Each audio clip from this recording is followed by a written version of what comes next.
Encounter is brought to you by the Broome County Council of Churches, where we connect compassion with needs as we inspire growth with dignity. You'll find us in special places throughout the community. For those who remain hungry, we provide meals. For those who are challenged, we build wheelchair ramps. We comfort those who are ill, minister to those who are confined, and we remain an advocate for change and understanding on behalf of every element of our community. Connect and inspire. Encounter the Broome County Council of Churches. Good morning. I'm Jeff Kellam, the Parish Associate at the Union Presbyterian Church in Endicott. Welcome to this week's edition of Encounter. Here are a couple of words that don't usually go together. One is Lent, and I know we're getting close to Lent. It begins, oddly enough, on Valentine's Day. Ash Wednesday will be February 14th, the beginning of Lent, that 40-day period of deep prayer and personal spiritual preparation for the Easter celebration of new life. So that's one word, Lent. The other word is jazz, America's indigenous popular music that comes out of the African American experience deep in our country's history, and then is explored through the music of New Orleans and Kansas City, Chicago, St. Louis, and sometimes pretty seedy clubs, but now finding its way into our lives at the Firehouse Stage, for example, in Johnson City, and has been played in venues all over our area by Al Ham and Mike Carbone, some names that you know. They've been a part of something called Presby-Bop Jazz. And our guest today to join together Lent and jazz is the Reverend Bill Carter. He's the pastor of the First Presbyterian Church of Clark Summit, Pennsylvania, and the founder, creator, composer, arranger of raconteur of Presby-Bop Jazz. Thanks, Jeff. Bill is well recorded. I've brought the most recent album here, the Jazz for the Earth, the Presby-Bop Sextet. That's right. And that's featuring the jazz master David Liebman. Yeah. Yep. And then I have a 2 CD set, Psalms Without Words, with the Presby-Bop Quartet. Right. Smaller budget. That's it. And then Interior Window, and this is the one we're going to be talking about today a little bit more.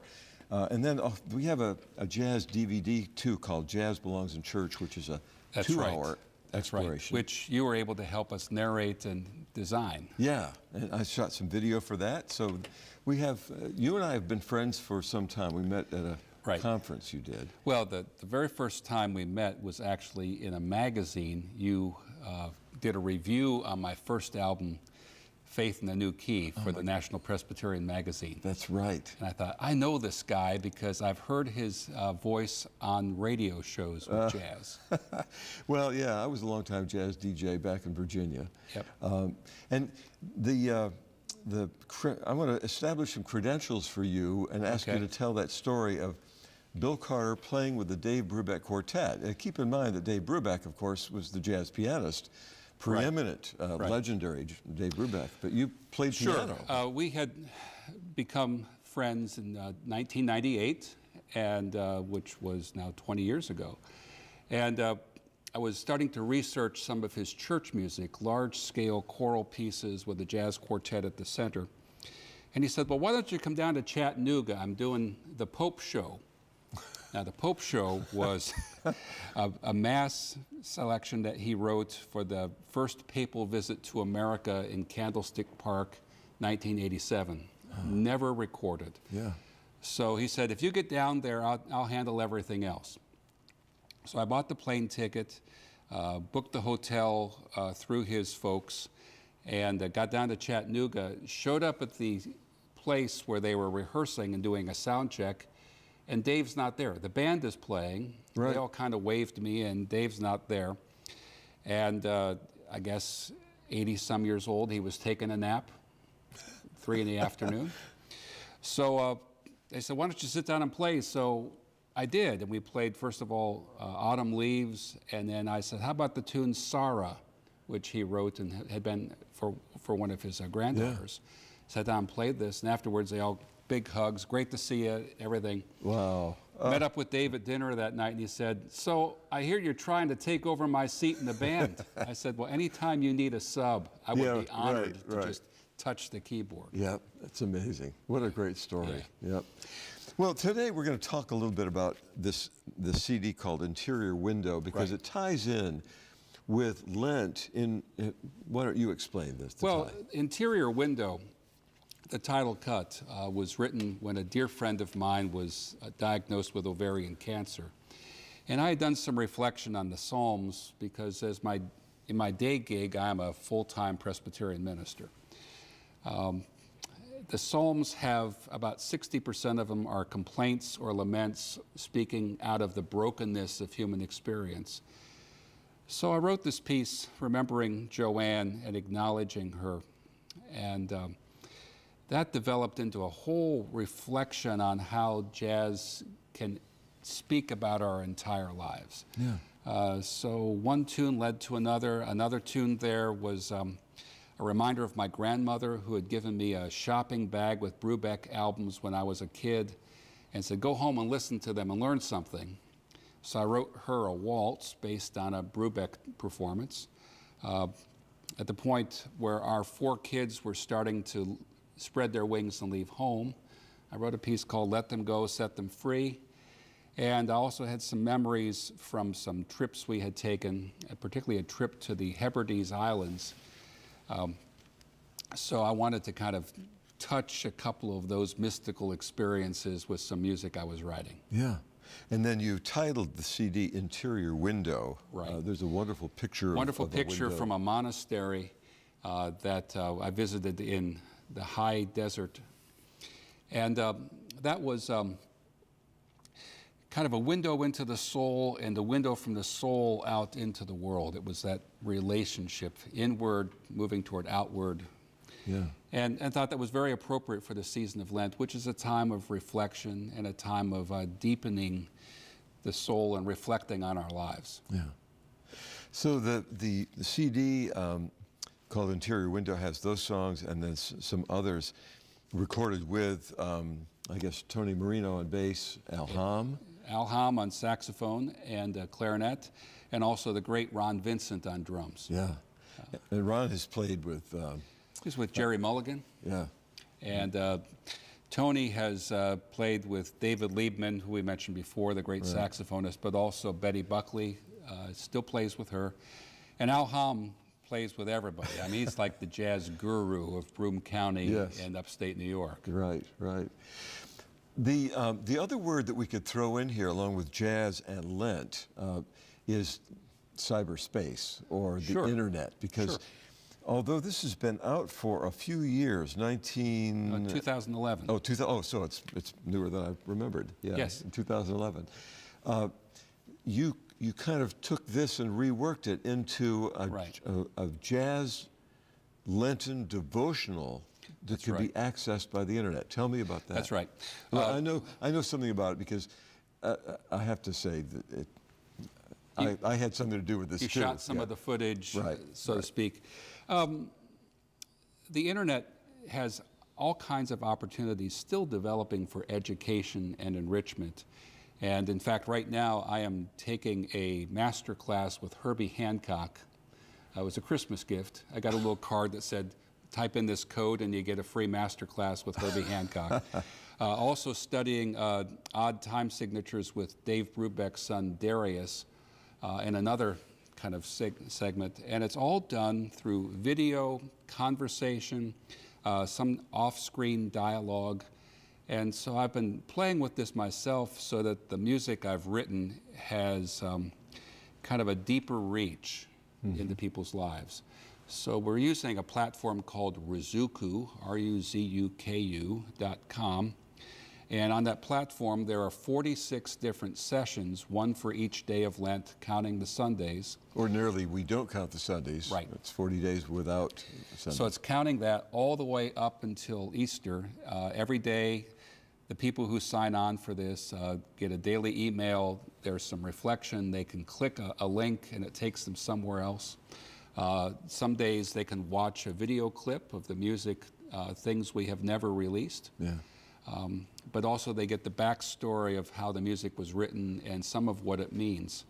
Because that's the great untold story. when we go to hear a band, we might hear a piece of music and think, this is beautiful, it touches my heart, oh, there's something here. But there's often a story of inspiration behind it, some moment that ignited the imagination that the composer was trying to touch. Yeah. I had an interview once with Kenny Loggins, who talked about a song called Enter My Dream. Okay. And he said it came out of a dream he had where people were floating on this giant raft down the river. Okay. And you know, we've heard of these explorations of poetry where you write a line and then I write a line, somebody else writes a line, and so on. That's right. He said the same thing was being done with music, which is a little bit more tricky because you're talking about melody and rhythm and so on, Right. and harmony. And, Right. But that was his dream. And so that became Enter My Dream, which was on, I think, his first solo album. And sometimes, as he writes songs, he said the words are right there on the wall across from him. Other times, it takes months to get it right. That's right. It takes a while to nurse it in and coax it in. And we write and put together instrumental music, so without kind of a scheme or even that window to look through, it's simply a nice or interesting piece of music. Yeah. If we have a sense of the frame, we can enter it more deeply. And so we've developed conversation questions, journaling exercises, even prayer exercises for people to kind of enter into the music. The purpose of all this is to recover and call attention to discipline I would call audio divina.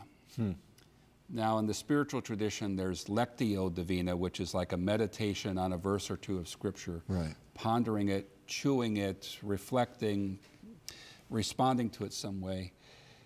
It never occurred to me that you could do the same thing with an instrumental piece of music. And a lot of folks, they might listen to music as a soundtrack to something in the car or the office, but to listen to it intentionally and to welcome its effect on you and what it evokes in you. That's what I wanted to tap with this project. Yeah, I used to work with youth a lot, and we would talk about what music would you use if you were lonely and wanted to go to your room and just listen to something. Right. Do you want to play something that you can identify with, or do you want to play something that's just the opposite and pulls you up? Right. What's the soundtrack that might reflect where you are, but also could take you to another place? Yeah, yeah. Our guest today is the Reverend Bill Carter, the pastor of the First Presbyterian Church of Clark Summit, Pennsylvania, and the leader of the Presby-Bop Jazz Quintet, Quartet, Trio, however. That's right. And we're talking about an internet-based series of jazz devotions for Lent. That's right. Now, you said it was on Rizuku. Rizuku, okay. That's right. But to find out more about it, they could probably go to your website. Absolutely. Find the link. www.presbybop, Presbybop, as in Paul.com. And there's a little link at the top, actually says store, where they can find CDs and recordings. Yeah. But it also says online jazz retreat. Great, great. So once again, the Interior Window CD provides the basis of it with songs called The Consolation of Snow, another one called Refracted Light, In the Midst of the Moor, Streams of Mercy. And some of these are interviews with musicians. That's right. That's right. Some of them quite poignant. Our drummer talks about the difficulty of letting his son go in a time of great turmoil. His son had dabbled with drugs, was difficult to raise, and the difficulty of simply releasing him into the arms of God and trusting that he would find his way. Yeah. And fortunately, he has. Ray has straightened himself out. He's now a medic in the Army. And so Ron Vincent, our drummer, kind of reflects on that. Yeah. We have moments of, we ask Al Hom, the great saxophonist, how did it dawn on you that you were becoming and being called to be a musician with your life? I remember him kind of looking at the camera and thinking, I really have no idea. Because that's sometimes how it works. Sure, sure. If someone asks you how you got to where you are, you haven't thought about that in a long time. That's right. So that kind of reflection is helpful That's right. At the very beginning. Well, and one of the things I was concerned about is to take some of the spookiness out of faith and religion. What do you mean by that? Well, that sometimes there's kind of a resistance with folks to go any deeper than simply skim the surface of a Bible teaching or listen to a sermon, but to enter into the mystery of God and to do that in accessible and helpful ways. Yeah. That's kind of lost on the left-brained Presbyterian and Protestant framework I've grown up in. We have a Bible, we have a text, we think that's all we need, but to actually experience mercy and grace, holy justice, which is not retaliation or revenge, all of those kind of intangibles that the clergy often dabble in, but the lay folks are often, they're just concepts, ideas, distant. So what would this look like if these ideas were actually to take flesh and breathe? Yeah. That's what I've been thinking about. And so the folks who are going to access this each day during Lent, are they going to be primarily lay people or are they going to be clergy? Yeah, I hope anybody would try this, including folks who've been burned out or turned off by conventional religion. Don't use a lot of churchy language. We tried to sidestep that and tried to get to kind of the meat of what these concepts or ideas might be. On the album, for instance, there's a piece that talks about somebody's calling. So how do we discover and discern what our life's purpose is? Yeah. And it may not be necessarily what we do to earn a living. Maybe it's the deeper purpose of nurturing a child that is a grandchild. Yeah. Or the stones of Callanish. This was a very odd encounter. We were in the peat moors of Stornoway in Scotland. And as we're kind of going across the moor, we come across these mystical stones that are 4,500 years old, standing stones like Stonehenge, in the shape of a Celtic cross. This is long before. This is long before Jesus and long before a Celtic cross. How did they get here? What's the story? What's the mystery? In our mechanized life, where more and more jobs are lost every year to machines, what's the mystery really at the heart of life? Yeah. How do we kind of scrape away the other technological approaches to actually encounter a wind that we don't know where it comes from or where it blows? Right, right. You mentioned the spookiness of religion or the understandings of faith. What about the spookiness of jazz? Spookiness of jazz. If I'm interested in the